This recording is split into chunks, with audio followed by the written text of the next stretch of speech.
নুন দিয়ে প্রথমে আলুগুলোকে ভেজে নিলাম, এবার পটলগুলোকে ভেজে নিলাম এবং সয়াবিন ভেজে নিলাম। ভাজার সময় দিয়ে দিলাম নুন, হলুদ দিইনি।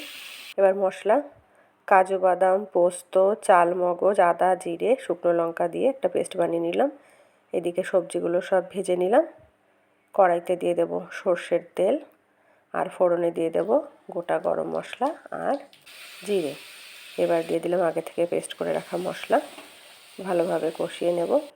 কষানোর সময় দিয়ে দেব মশলার অতিরিক্ত জল, তার মধ্যে নুন, হলুদ। এবার দিয়ে দেবো ভেজে রাখা সয়াবিন, পটল আর আলু। ভালোভাবে কষিয়ে প্রয়োজন মতো জল দিয়ে দেব। দিয়ে দিলাম জল।